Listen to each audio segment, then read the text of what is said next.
একদিন রাতের বেলা রাসূল সাল্লাল্লাহু আলাইহি সাল্লাম তার স্ত্রী আয়েশা সিদ্দিকা রাদিয়াল্লাহু তাআলা আনহাকে নিয়ে হাঁটতে বের হয়েছেন। আপনারাও রাতের বেলা একটু হাঁটতে বের হবেন, মেলা টেলায় যায়েন না, এমনি রাস্তাঘাটে হাইটা আবার ঘরে চলে যাবেন। রাতের বেলা হাঁটতে বের হবেন স্ত্রীকে নিয়ে, এটা সুন্নত। তো নবীজি তার স্ত্রীকে নিয়ে হাঁটতে বের হয়েছে। বের হওয়ার পর এক জায়গায় গিয়ে দেখে নবীর এক সাহাবী আবু মুসা রাদিয়াল্লাহু তাআলা দাঁড়িয়ে দাঁড়িয়ে কোরআন তেলাওয়াত করতেছে। সুবহানাল্লাহ।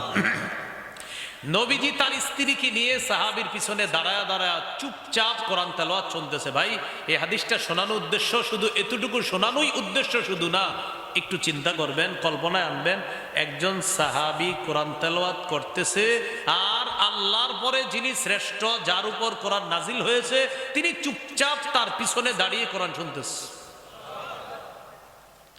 সাথে তার স্ত্রী আয়েশা সিদ্দিকা রাদিয়াল্লাহু তাআলা চুপচাপ তেলাওয়াত ছুঁই না, আবার চুপচাপ চলে গেছে। সাহাবী বুঝতেও পারে নাই যে আমার পিছনে এত। বিসমিল্লাহির রহমানির রহিম ওয়া আন্নাহু হুয়া আযহাকা ওয়া আবকা ওয়া ক্বালা রাসূলুল্লাহি সাল্লাল্লাহু আলাইহি ওয়াসাল্লাম لو تعلمون ما أعلم لضحكتم قليلا ولبكيتم كثيرا أو كما قال عليه الصلاة والسلام اللهم صل على محمد وعلى آل محمد كما صليت على إبراهيم وعلى آل إبراهيم إنك حميد مجيد اللهم بارك على محمد وعلى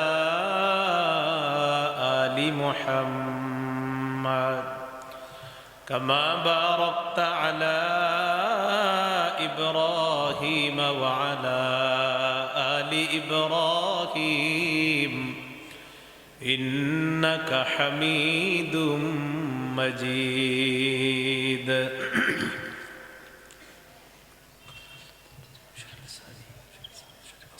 দারুত তাকওয়া মাদ্রাসার উদ্যোগে আয়োজিত তৃতীয় বার্ষিক তাফসীরুল কোরআন মাহফিলের সম্মানিত সভাপতি মুফতি আব্দুস সবুর কাসিমি দামাত বরকাতুহুমুল আলিয়া, মুহতামিম ও শেখুল হাদিস কাসিমুল উলুম মাদানিয়া কাশীপুর মাদ্রাসা, আমন্ত্রিত হজরত উলামায়ে কেরাম, প্রধান মেহমান হাজি আব্দুর রশিদ মেম্বার, সদস্য ১ নং ওয়ার্ড বক্তাবলী ইউনিয়ন পরিষদ, প্রধান অতিথি আলহাজ আতিকুর রহমান নান্নু মুন্সি আমির, বাংলাদেশ খেলাফত আন্দোলন, নারায়ণগঞ্জ জেলা।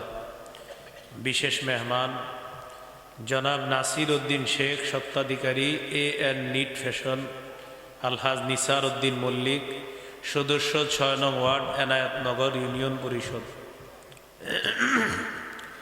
উপস্থিত হজরত উলামায়ে কেরাম, মুসলমান ভাইয়েরা,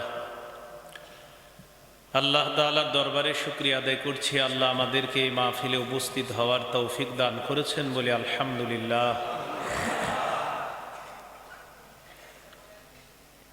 আমি আপনাদের সামনে সূরাতুন নাজমের ৪৩ নম্বর আয়াতে কারিমা তেলাওয়াত করলাম। এই আয়াতে আল্লাহ তাআলা বলেন, ওয়া আন্নাহু হুয়া আযহাকা ওয়া আবকা, তিনি হাসান, তিনি কাঁদান। আল্লাহ তাআলা হাসান, আল্লাহ তাআলা কাঁদান। আপনাদের পার্শ্ববর্তী এক এলাকায় এবছরের 22শে অক্টোবর এসেছিলাম। সেটাকে মনে হয় কি মাঠ জানি বলে, চলতার মাঠ। সেখানে নবীর হাসি সম্পর্কে আলোচনা করেছিলাম। আজকে আমরা নবীজি সাল্লাল্লাহু আলাইহি সাল্লামের কান্না সম্পর্কে আলোচনা জানব। ভূমিকা একটি হাদিস আমরা জানি, সহিহ বুখারীর বর্ণনা 1044 নম্বর হাদিস। এই হাদিসে রাসূল সাল্লাল্লাহু আলাইহি সাল্লাম বলেন, লাউ তা'লামুনা মা আ'লামু লাদাহিকতুম কলিলান ওয়া লাবাকাইতুম কাসীরা। আমি যা জানি তোমরা যদি তা জানতে, তাহলে তোমরা কম হাসতে, বেশি কান্না করতে। রাসূলুল্লাহ সাল্লাল্লাহু আলাইহি সাল্লামের কান্নাকে আমরা 5 ভাগে ভাগ করতে পারি। 1 নম্বর বুকাউর রহমা, দয়ার কান্না। 2 নম্বর নফল নামাজে নবীজির কান্না। 3 নম্বর অন্যের কোরআন তেলাওয়াত শুনে নবীজির কান্না। 4 নম্বর উম্মতের জন্য নবীর কান্না। 5 নম্বর কবরের সামনে নবীজির কান্না। এই 5টি আলোচনা হবে, আলোচনা শেষ হয়ে যাবে ইনশাল্লাহ। আমরা ধৈর্য সহকারে কথাগুলা শুনবো, শিখার চেষ্টা করবো। আল্লাহ তৌফিক দান করেন। 1 নম্বর আলোচনা হলো বুকাউর রহমা, দয়ার কান্না। নবীজি সাল্লাল্লাহু আলাইহি সাল্লামের দয়ার কান্না, এখানে 4টি দৃষ্টান্ত পেশ করি। 1 নম্বর দৃষ্টান্ত সহিহ বুখারীর বর্ণনা 1284 নম্বর হাদিস। এই হাদিসের বর্ণনাকারী উসামা ইবনে যায়েদ রাদিয়াল্লাহু তাআলা, তিনি বলেন, আরসালাত ইবনাতুন নবী সাল্লাল্লাহু আলাইহি ওয়াসাল্লাম ইলাইহি ইন্না ইবনান লি কুবিযা ফাআতিনা। নবীজির নাতি অসুস্থ হয়েছে, নাতি, মেয়ের ঘরের নাতি অসুস্থ হয়েছে।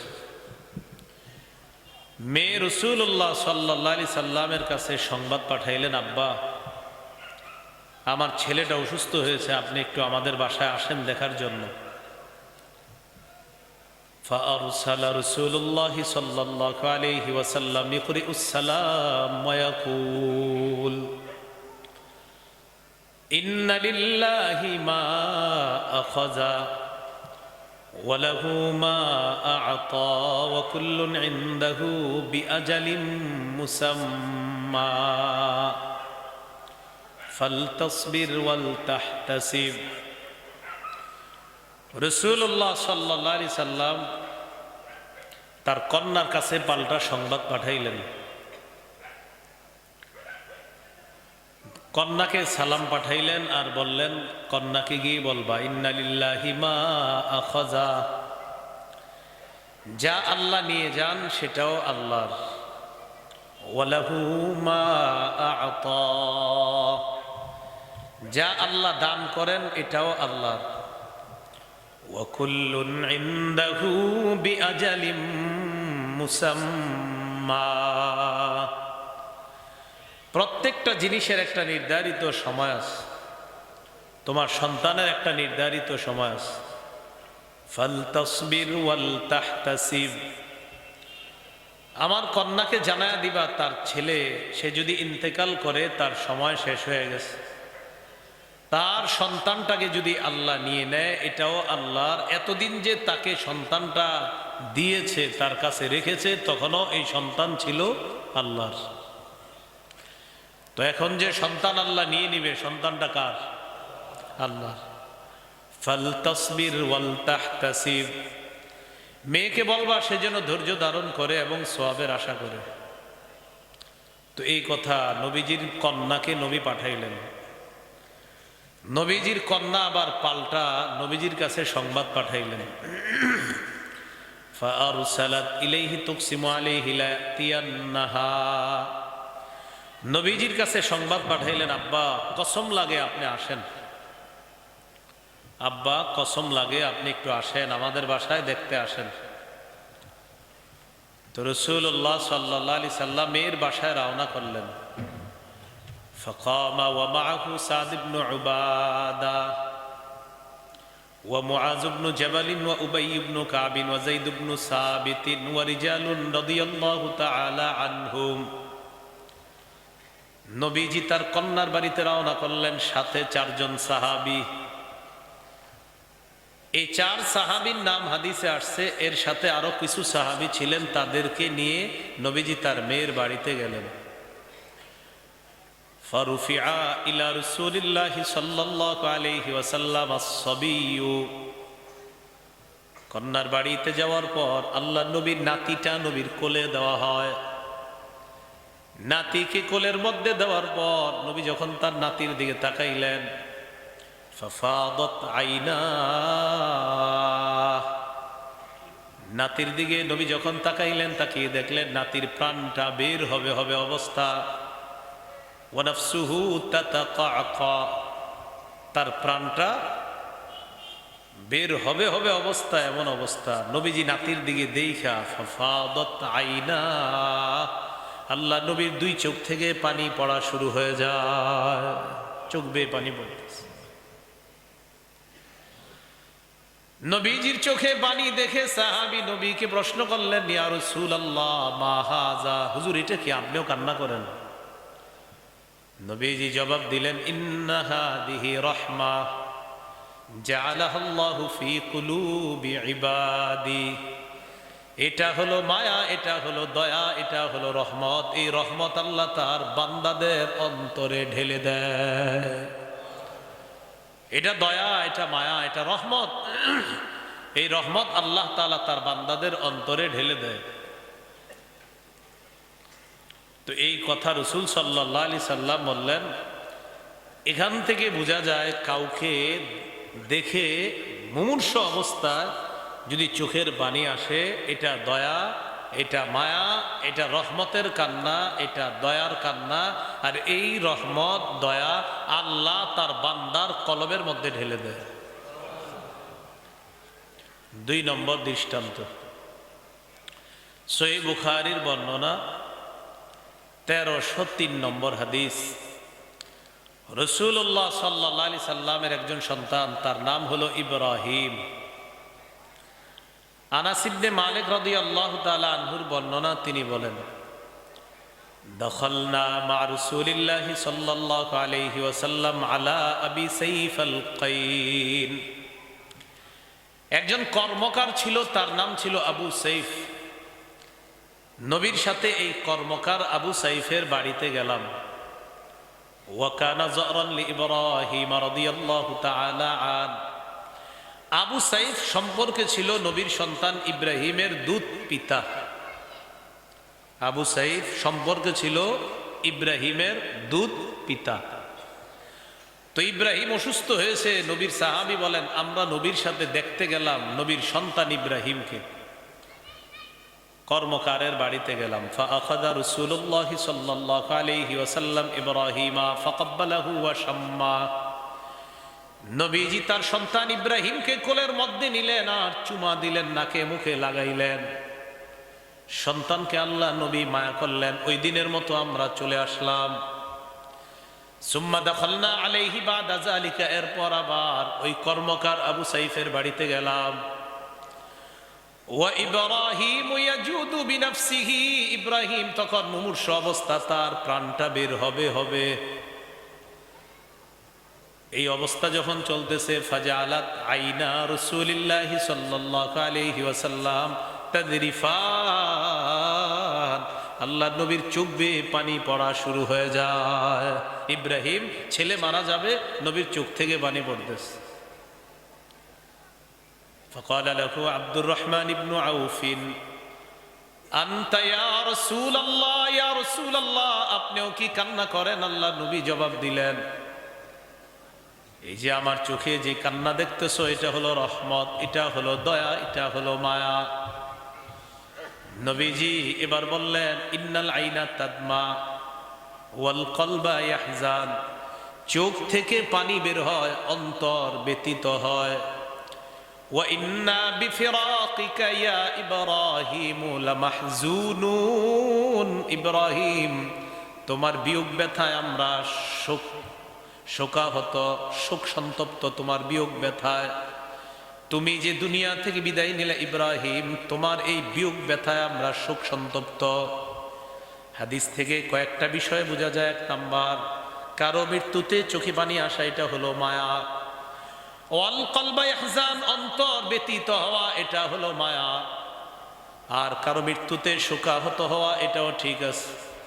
এবার আল্লাহ নবী বললেন, শোনো তোমরা, মানুষ যখন মারা যায়, মারা যাওয়ার পর ওই ব্যক্তির মৃত্যুতে চোখ দিয়ে যদি পানি আসে, এটা হলো মায়া, এটা হলো দয়া। অন্তর ব্যতীত হওয়া, এটা হলো মায়া, এটা হলো দয়া। শোকাহত হওয়া, এটা হলো মায়া, এটা হলো দয়া। এতটুকু ঠিক আছে। নিষেধ কোনটা? নবীজি বলেন, মুখ দিয়ে উল্টা পাল্টা কথা বলা কারো মৃত্যুতে নিষেধ। তাহলে কি শিখলাম? কেউ মৃত্যুবরণ করলে চোখে পানি আসবে, কেউ মৃত্যুবরণ করলে অন্তর ব্যতীত হবে, কেউ মৃত্যুবরণ করলে শোকাহত হওয়া যাবে, তবে কেউ মৃত্যুবরণ করলে মুখ দিয়ে উল্টা পাল্টা কথা বলা যাবে না। তাহলে এই বিষয়গুলা খেয়াল রাখা। আমরা কেউ মারা গেলে মুখ দিয়ে উল্টা পাল্টা কথা বলি, এই কথাগুলা আমরা বলবো না। আল্লাহ হেফাজত করুন। সহিহ বুখারীর 1304 নম্বর হাদিস। রাসূলুল্লাহ সাল্লাল্লাহু আলাইহি সাল্লামের সাহাবী সাদ ইবনে উবাদা রাদিয়াল্লাহু তাআলা অসুস্থ হলেন। এই অসুস্থ সাহাবীকে দেখার জন্য নবীজি রওনা করলেন। আচ্ছা, আপনারা কি বারবার বাইরের মাইক বাড়াচ্ছেন নাকি? আমি কিন্তু মাইক দূরে নিতেছি, এই কারণে। বাইরের মাইক বাড়ান না, কমান কমান, আওয়াজ কমান। মানে আমি বুঝে একটু শোনেন, মানে মনে হইতেছে ফাটাই ফেলতেছি, কিন্তু আমি যাতে ফাটাই না এরকম করেন। হ্যাঁ, বুঝছেন তো? মানে এরকম বাইরে মানুষ বলবে কি জানেন, হুজুর ফাটাইতেছে, এটা যাতে না বলে, যে ফাটাইতেছে যাতে না বলে, এরকম কমান। হ্যাঁ, যে শোনেন এবার। সহিহ বুখারীর 1304 নম্বর হাদিস। আমার যত জায়গায় আমি আসবো না, পিছন থেকে দুইটা হরন দিবেন। এই বক্স মনিটর কিচ্ছু রাখবেন না, একদম নর্মাল করবেন। দুইটা মাইক দিবেন, আর ওই দূরের মাইক লাগাবেন না, আমার মাহফিলে আর কি। আর যদি রাখেনও সব বন্ধ করে দিবেন, খালি কয়েকটা রাখবেন, একদম নর্মাল রাখবেন। কেউ যেন এটা না বলে আরিফ বিন হাবিব ফাটাইতেছে, এরকম যেন না বলে, এটা মাথায় রেখেন। তো রাসূলুল্লাহ সাল্লাল্লাহু আলাইহি সাল্লামের সাহাবী সাদ ইবনে উবাদা, তিনি অসুস্থ হলেন। বুঝতেছেন তো সবাই? ফাটানোতে বোঝা যায় না, এই জন্য বললাম আর কি। মাইক যখন ফাটে না, মনে হয় যে ফাটাইতেছে হুজুরে, তো ফাটাইতেছে, হুজুর তো সব ফাটাই দিতেছে, ফাটাইলে আর বুঝবেন কি? তো এই জন্য আমি কিন্তু ফাটানোতে নেই। হ্যাঁ, এই জন্য ফাটাফাটি করেন না। সাদ ইবনে উবাদা রাদিয়াল্লাহু তাআলা আনহু অসুস্থ হয়েছে। এই নবীর সাহাবীকে দেখতে গেলেন রাসূল সাল্লাল্লাহু আলাইহি সাল্লাম, সাথে কয়েকজন সাহাবীকে নিয়ে গেলেন। সাদ ইবনে উবাদার বাড়িতে ঢুকছে। ঢুকার পর রাসূল সাল্লাল্লাহু আলাইহি সাল্লাম দেখে সবাই তাকে ঘিরে আছে। তো যখন দেখলেন সবাই তাকে ঘিরে আছে, ওয়াজাদাহু ফি গাশিয়াতি আহলিহি, নবীজি দেখলেন পরিবারের লোকেরা সাদ ইবনে উবাদাকে ঘিরে রাখছে। فقال رسول الله صلى الله عليه وسلم إنه قد قضى, নবীজি বললেন সাদ ইবনে উবাদা কি ইন্তেকাল করছে? সাদ ইবনে উবাদার প্রাণটা আছে নাকি গেছে? পরিবারের সদস্যরা জবাব দিলেন, লা ইয়া রাসূলুল্লাহ, এখনো মৃত্যুবরণ করে নাই। এই কথা শোনার পর ফাবাকা রাসূলুল্লাহ সাল্লাল্লাহু আলাইহি ওয়াসাল্লাম, আল্লাহ নবীর চোখ বেয়ে পানি পড়া শুরু হয়ে যায়। ফালাম্মা রাআল কওমু বুকাআন নবী সাল্লাল্লাহু আলাইহি ওয়াসাল্লাম বাকাও, আশেপাশের লোকগুলা যখন দেখলো আল্লাহ নবীর চোখের পানি, নবী কাঁদতেছে, সবাই কান্না করা শুরু করছে। নবীজি কাঁদছে, আশেপাশেরা যারা দেখছে তারাও কান্না করা শুরু করছে। তো কান্না দেখা এবার আল্লাহ নবী বললেন, আলা তাসমাউনা ইন্নাল্লাহা লা ইউআযযিবু, শোনো তোমরা, আল্লাহ তাআলা আযাব দেন না মৃত ব্যক্তিকে। কি কারণে আযাব দেয় না দেখেন, খুব ভালো করে শুনেন। বিদামইল আইনি, চোখের পানির কারণে মৃত ব্যক্তিকে আল্লাহ আযাব দেয় না। ওয়ালা বিহুজনিল কলবি, অন্তর ব্যতীত হওয়ার কারণে মৃত ব্যক্তিকে আল্লাহ আযাব দেয় না। আবার বলছি, চোখের পানির কারণে মৃত ব্যক্তিকে আল্লাহ আযাব দেয় না, অন্তর ব্যতীত হওয়ার কারণে মৃত ব্যক্তিকে আযাব দেয় না। এবার কি বলে দেখেন, ওয়ালাকিন ইউআযযিবু বিহাযা, এটার কারণে মৃত ব্যক্তিকে আল্লাহ আযাব দেয়। কি বললেন? চোখের পানির কারণে আযাব দেয় না, অন্তর ব্যতীত হওয়ার কারণে আযাব দেয় না, এটার কারণে আযাব দেয়, মুখের কারণে আযাব দেয়, জিহ্বা দিয়ে উল্টা পাল্টা কথা বলে। আল্লাহ তুমি কি আমার ঘর ছাড়া আর কারো ঘর দেখলা না, এই জাতীয় উল্টাপাল্টা কথা বলে, তখন মৃত ব্যক্তিকে এই কথার কারণে আযাব দেওয়া হয়। আর কিছু মহিলা আছে একসাথে বৈশা, তারা আজীব এক স্টাইলের কবিতা পড়ে আর কান্নাকাটি করে, এগুলা কইরা এই করে, তো এটার কারণে মৃত ব্যক্তির কি হয়, আযাব হয়। তাহলে ভাই বিষয়টা বুঝেন, চোখে পানি আসায় এটা মায়া, অন্তর ব্যতীত হবে এটা মায়া। নবী বলেন মুখে যেন উল্টাপাল্টা কথা বের না হয়। হাদিসের শেষে নবী বলেন, ইন্নাল মাইয়িতা ইউআযাবু বিবুকাই আহলিহি আলাইহি, মৃত ব্যক্তির বিলাপ করার কারণে তাকে আযাব দেওয়া হয়, মৃত ব্যক্তিকে আযাব দেওয়া হয়। মৃত ব্যক্তির পরিবাররা বিলাপ করে কান্না করার কারণে মৃত ব্যক্তিকে আযাব দেওয়া হয়। ইন্নাল মাইয়িতা, মৃত ব্যক্তিকে ইউআযাবু, আযাব দেওয়া হয়, বিবুকাই আহলিহি আলাই, পরিবারের সদস্যরা মৃত ব্যক্তির জন্য যদি বিলাপ করে কান্না করে তাহলে আযাব দেওয়া হয়। এই জন্য ওমর ফারুক রাদিয়াল্লাহু তাআলা কি করছে দেখেন, ফাকানা ওমর রাদিয়াল্লাহু তাআলা আন ইয়াদরিবু ফিহি বিল আসা ওয়া ইয়াহসি বিত তুরাব ওয়া ইয়াহসি বিল আসা ওয়া ইয়াহসি বিত তুরাব। ওমর ফারুক রাদিয়াল্লাহু তাআলা আনহু যদি দেখতেন কোন ব্যক্তি মৃত্যুবরণ করার পর তার পরিবারের কোন সদস্য বিলাপ করে কান্নাকাটি করে, ইয়াদরিবু ফিহি বিল আসা, তাকে লাঠি দিয়ে প্রহার করতেন, এই থামো, প্রহার করতেন। ওয়া ইয়াহসি বিত তুরাব, মাটি মারতেন, মুখের ভিতরে মাটি ঢুকায়া বসায় রাখতেন, অথবা পাথর মারতেন মুখের ভিতরে বালু দিয়া। হযরত ওমর ফারুক বলতেন, হ্যাঁ চোখে পানি আসুক, অন্তর ব্যতীত হোক, এটা যাতে নড়াচড়া না করে বালু দিয়া বসায় রাখতেন। তাহলে চোখ দিয়ে পানি আসতে পারে, অন্তর ব্যতীত হতে পারে, জবান দিয়ে উল্টা পাল্টা কথা যেন বের না হয়, ওমর ফারুক মুখে বালু দিয়ে মুখ থামায় রাখতেন। কান্না করো ঠিক আছে, মুখ দিয়ে উল্টা পাল্টা কথা বলবা না। আল্লাহ আমাদের সকলকে যে বিলাপ জাতীয় কুসংস্কার থেকে হেফাজত করে। 4 নাম্বার দৃষ্টান্ত, সহিহ বুখারীর বর্ণনা 2798 নম্বর হাদিস।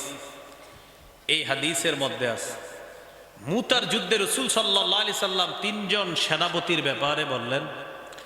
প্রথমে যায়েদ ইবনে হারেসা নেতৃত্ব দিবে, সে শহীদ হয়ে গেলে নেতৃত্ব দিবে জাফর, জাফর শহীদ হয়ে গেলে নেতৃত্ব দিবে আব্দুল্লাহ ইবনে রাওয়াহা, আব্দুল্লাহ ইবনে রাওয়াহা সেও যদি শহীদ হয়ে যায়, মুসলমানদের মধ্যে যে কোনো একজন পতাকা নিবে, সে পতাকা নেওয়ার পর মুসলমানরা লড়াই করবে। বাকি 3 জনের ব্যাপারে নবী বললেন সে শহীদ হয়ে গেলে সে নেতৃত্ব দিবে। জিহাদের ময়দানে সাহাবীরা চলে গেলেন, রাসূলুল্লাহ সাল্লাল্লাহু আলাইহি সাল্লাম মসজিদে নববীর মিম্বরে দাঁড়াইলেন, দাঁড়ানোর পর মুতার যুদ্ধের বিবরণ দিতে লাগলেন।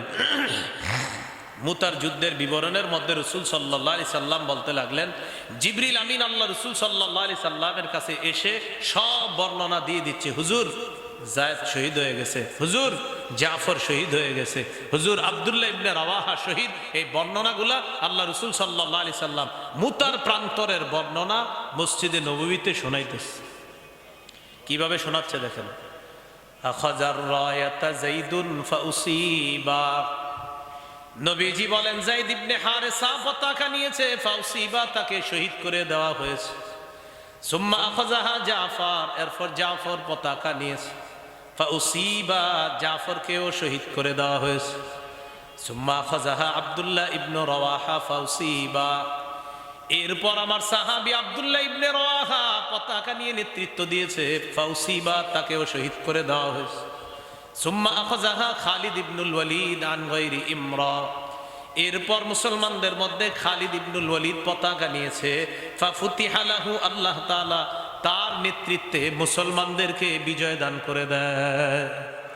খালিদ ইবনুল ওয়ালিদ পতাকা নেওয়ার পর আল্লাহ মুসলমানদেরকে বিজয় দান করেছেন। এবার রাসূল সাল্লাল্লাহু আলাইহি সাল্লাম ওই যে মুতার প্রান্তরের বর্ণনাগুলা দিলেন, দেওয়ার পর নবীজি চোখের দিকে তাকায় সাহাবায়ে কেরাম দেখে, দারাফাত আইনা, আল্লাহ নবীর চোখ বেয়ে পানি পড়া শুরু হয়। নবীজি মুতার প্রান্তরের শহীদদের ব্যাপারে বলতে লাগলেন, মায়াসুররুহুম আন্নাহুম ইনদানা, শহীদরা আমাদের কাছে থাকুক এটা তাদেরকে আনন্দ দেয় না। শহীদরা যেখানে যে নিয়ামতের মধ্যে আছে ওই নিয়ামত পেয়ে তারা উল্লাসিত, আমাদের কাছে থাকা এটা তাদের জন্য আনন্দদায়ক না। আল্লাহর কাছে যে পুরস্কার পেয়েছে এটা নিয়ে তারা উল্লাসিত।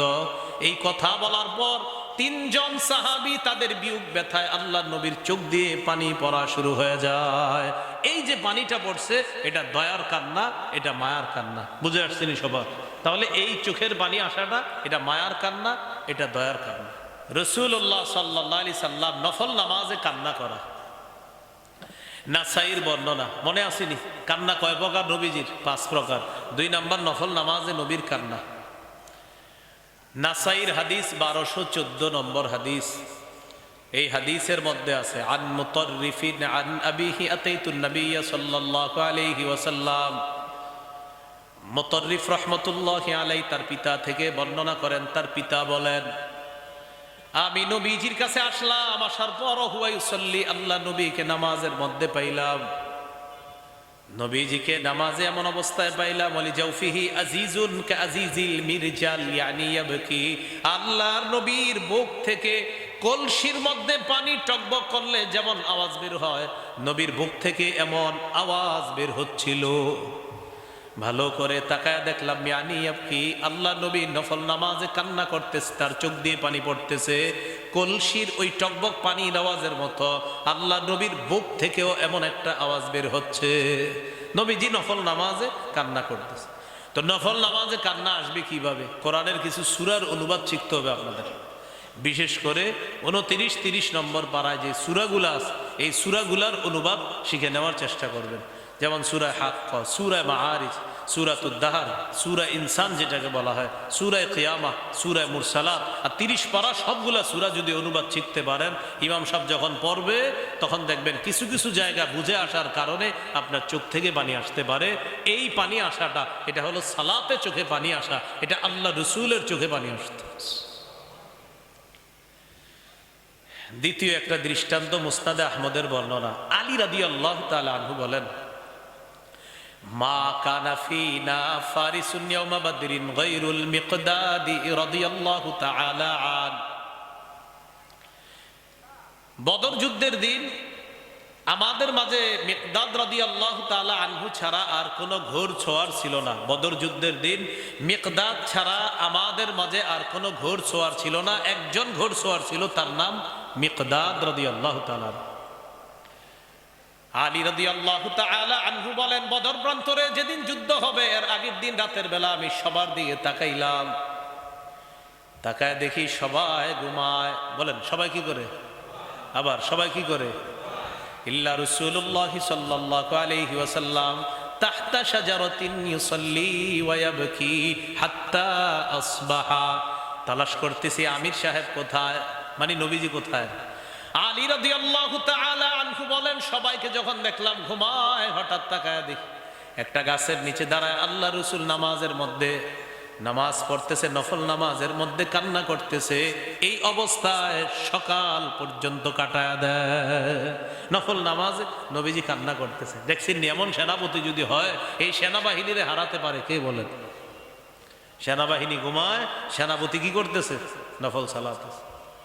ইদানিং কালে আমরা যারা নেতৃত্বে আসে আমরা খালি যত আরামের মধ্যে থাইকা আর অন্যদেরকে যত ব্যারামের মধ্যে পাঠাইতে চাই, ঠিক না?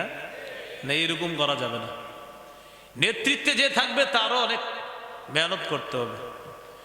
তিনি আল্লাহওয়ালা হতে হবে, খোদা ভীরু হতে হবে, তার মাঝে তাকওয়া থাকতে হবে।